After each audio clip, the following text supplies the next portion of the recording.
بسم الله الرحمن الرحيم.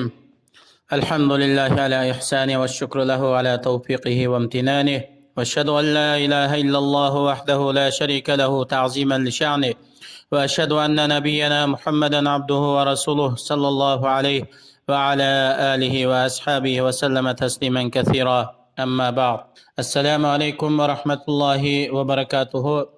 Hürmetlik ustazlar ve qarindoshlar, bugungi axloq to'g'risidagi darsimiz muloyim, keng qo'saq bo'lish va chidamchan bo'lish to'g'risida. Shu darsningki ikkinchi bo'ligi. Payg'ambarimiz sollallohu alayhi vasallam sahobalardan muloyimlik, chidamchanlik bilan sifatlangan kishilarni maqtaydi. Abdul Qaysningki elchilar kelgan vaqtida bularning orasida bir kishi bor edi. Bu kishi payg'ambar alayhissalomning qishiga shu o'zininki qabilasidagilarga vakolatan elchi bo'lib kelgan vaqtida payg'ambarimiz sollallohu alayhi vasallam bu kishiga shunday aytgan: "Inna fika xislatayni yuhibbuhumalloh, al-hilm wal anat." Haqiqatan sizda Alloh subhanahu va taolo yaxshi ko'radigan muloyimlik, chidamchanlikdan iborat ikki xislat bor ekan. Abu Bakr Siddiq radhiyallohu anhu iymonda ham boshqa barliq sahobalardan ilgari bo'lgan. Ya'ni sahobalarning orasida payg'ambarimiz sollallohu alayhi vasallamga hammadan burun Abu Bakr Siddiq radhiyallohu anhu iymon etgan. Payg'ambarimiz sollallohu alayhi vasallamga uzun muddat, ya'ni hamma sahobalardan ko'proq, ya'ni hamra bo'lgan. Yani şuna Peygamberimiz sallallahu aleyhi ve sellem özünün köpüncü hadislerinde ve kâne ma'i Abu Bekrin ve Umar, yani men bilen Abu Bekir Ömer baatte, Abu Bekir Osman baatte dep, yani her kaçan özününki bir yer bardıgan işlerininki asaslı kısmı da Abu Bekir Siddiq radıyallahu anhu'ni hemra kılıp alattı. Şunodek Abu Bekir Siddiq radıyallahu anhu nayeti isil ahlak faziletki ege zat idi. Hatta sahabelermi bununla güvalik bergen. Ömer radıyallahu anhu şundak degen: Abu Bekrin ahlemu minni ve avqaru. Yani Abu Bekir Siddiq radıyallahu anhu mendum bek mulayim, ken qo'saq ve naiti hürmetlik şundak bir zat deb Ömer radıyallahu anhu Abu Bekir radıyallahu anhu'ni sifatlagan. Hamda haqiqiy insondagi botirlik, shijoat, kuch-quvvat degan insonninki ma'naviy quvvati, qalbidagi quvvat va qalbidagi mustahkamlikdan iborat. İnsonning ma'naviyati, ya'ni qalbi kuchli bo'lgan vaqtida bu insonni jahilning so'zi yoki nadonlarning ish-harakatlari ta'virtanmaydi. Haqiqiy kuchlik degan kim desa, ochiq kelgan vaqtida o'zini tutib oladigan, o'z nafsiga ega bo'ladigan odam haqiqiy kuchlik odam hisoblanadi. Bunday kishilar ochiq kelgandimi foydali ishlarni qiladi. Ammo zaif odam kim desa, ochiq kelganda mag'lub bo'lgan, ya'ni ochiq kelganda o'zini tutolmagan, kontrolligini yo'qotib qo'ygan bunday kishilar ajiz bechora hisoblanadi. Bu to'g'rida Peygamberimiz sallallohu alayhi ve sellem o'zining muborak hadislarida shunday aytadi: "Laysa shadidu bis-sur'a, innama shadidu allazi yamliku nafsahu indal ghadab." Haqiqiy kuchlik palvon degan boshqalarni yiqitib etgan yoki chilishni yengayotgan odam kuchlik emas. Haqiqatan kuchlik odam degan ochiq kelganda o'ziga ega bo'la oladigan, o'z nafsini tutib ola oladigan bu odam haqiqiy kuchlik bo'ladi. Hamda nadan odam bilan teng bo'lgandan onunga sukut qilganlik va shundaqla jahilning ishlariga ko'z yumganlik uning bilan teng bo'lgandan yaxshidir. Har qanday odam jahil nadonlar bilan teng bo'lmasdan ularningki ba'zi bir gap so'z, ish-harakatlarga sukut qilsa, buning o'zi shu nadan jahillarga berilgan eng kengri javob va eng qaqshatquch ularning yuragiga yetadigan bir alam jazo bo'ladi. Şon bir adam Dirar ibn Qaqa radıyallahu anhu şunda deydi: Allah bilen qasam, eğer sen meni tillab bir ig'iz yaman gap qildigan bo'lsang, men sana onundan 10 nesli aşırıp anlataman. Sen birini desang, men 10ni sana ağzını tiqib birman 10 ig'iz söz bilan deganda, Dirar ibn Qaqa radıyallahu anhu o kishi shunday aytgan: Eğer sen 10 ig'iz gap qilsang, mendan bir ig'izmi gap anglayolmaysan. Yani men sendek nadan, aqlsiz kishi bilan teng bo'lmayman.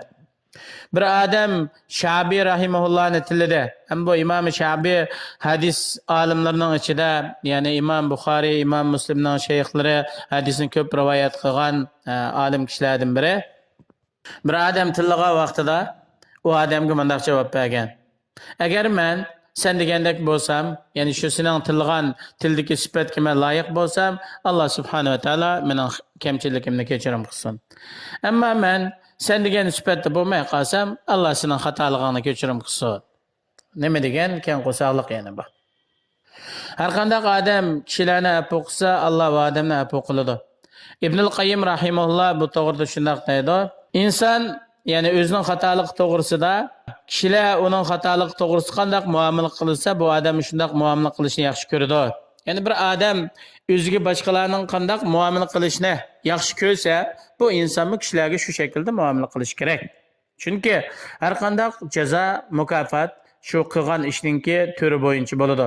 Har qanday odam afuchan bo'ladi ekan, boshqalarni afu qiladi ekan, Alloh subhanahu va taolo bu kishini afu qiladi.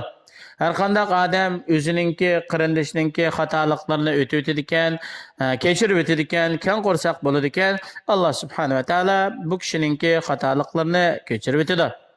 Har qanday odam boshqalarninki ba'zi bir ishlariga ko'z yumib, ko'mas kishilib, ayib nuqsonlar bo'lsa o'tib o'tadi ekan, Alloh subhanahu va taolo u odamdan o'tib o'tadi.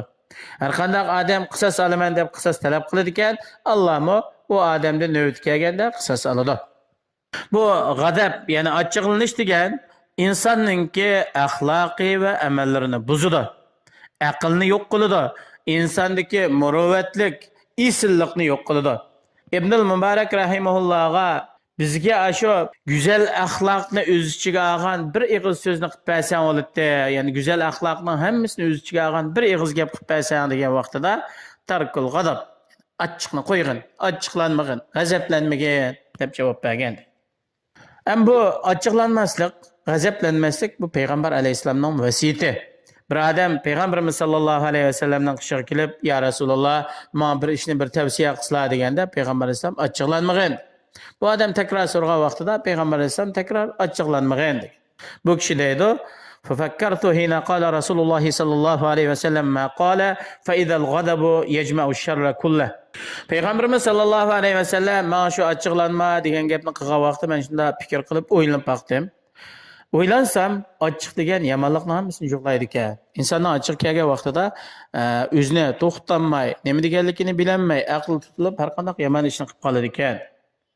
Hamda insonninki ochiq kelgan vaqtida insonning aqli tutilib qoladi. Aqli kamaydi, aqli ishlamaydi. Shuning bilan bunda holat nimaga olib boradi desa, botil gapni qilishga, haqni yo'shirishga olib boradi. Shunga Peygamberimiz sallallohu alayhi vasallam Alloh subhanahu va taologa qilgan duolarning birida va saluka kalimatal haqqi fir rido val g'adab. Ya'ni ey Robbim, sizlardan rozi bo'lgan vaqtimdami, ochig'im kelgan vaqtidami haq so'zni deyishni so'rayman. Shundaqla bu insonning qattiq achchig'i kelgan vaqtida odillik qilishni cheklab qo'ydi insonni. Shunga Peygamberimiz sallallohu alayhi vasallam o'zining muborak hadislarida la yaqdiyanna hakamun bayna ithnayni va huwa ghadban. Ya'ni hakim yoki hukm qiluvchi ikki odamning o'rtasida achchiq kelgan vaqtida ikki kishining o'rtasida hukm qilmasin. Goyamda achchig'iga paylamay nohaq hukm qilib qo'yishi mumkin yoki bir tarafga zulm qilib qo'yishi mumkin. Shunga achchiq kelgan vaqtida hukm qilmaslik kerak. Ya'ni inson achchiq kelganlik sababidan balki madluniyalarni ziyon tortishi mumkin. Jabir radhiyallohu anhu deydi, biz Peygamberimiz sallallohu alayhi ve sellem bilan Batni Buvat degan bir urushga ketib o'tdik. Ansarilardan bo'lgan ya'ni bir odam tugisini biroz cho'ktirib, aylantirib, tugini yerga cho'ktirdi. Undan keyin tugini qo'zg'ag'il qo'pibdi. O tuga bu odamni bir qanchini tepib etdi. Bu odam dedi, Allohning la'nati bo'lsin sana voy o'lgur tuga deb tugini tillaganti. Peygamber aleyhisselam bu o'zining tugisiga la'nat etgan odam kim debdi. U odam men Allohning elchisi dedi. Dedi Peygamber aleyhisselam tugidan tushgan. Bu la'nat etilgan narsa bilan bizga hamroh bo'lib mang'an. Sizlar o'zinglarningki va avlodlaringlar, oila bolalaringlar va mol mulkinglarningki ziyniga duo qilmanglar. Ya'ni Allah tarafdan dua ijobat bo'ladigan bir vaqt bo'ladi. Sizning qilgan duoyinglar shu dua ijobat bo'ladigan vaqtga muvofiq kelib qolsa, sizning qilgan duoyinglar ijobat bo'lib ketadi. Shuning bilan bolalaringlar, mollaringlar, oilanglarga halokat keladi. Ibn Rajab rahimahulloh deydi, mushuning hammasi nimaga dalolat qiladi desa, achchiqlangan vaqtida duo qilib qolsa, bu duo ijobat bo'lish vaqtiga to'g'ri kelib qolsa, bu odamning duosi ijobat bo'lib ketadi. Shuning bilan bu odamningki oila bolalari, mollari ziyonga uchraydi. Shunga payg'ambarimiz sollallohu alayhi vasallam insonni ochchig'i kelgan vaqtida o'ziga, oila bolalari, mollariga mana beddua qiladigan yoki bilmaslikdan bir narsani deb qilib duo qilishdan cheklagan. Allah subhanahu wa ta'ala her birimizni açığımızı yutadigan, Allah barısında sabır qılalaydigan ve 3 ilişki qadir bo'lgan taqdirdimi Allah razıligi uchun açığımızı yutib, muloyim, keng qo'saq bo'ladigan, chidamchan, sabrchan bo'ladigan, shu haqiqiy sahobalarga o'xshash esil xislatga ega bo'lgan mu'minlardan bo'lishga Alloh muyassar qilsin. Assalomu alaykum va rahmatullohi va barakatuh.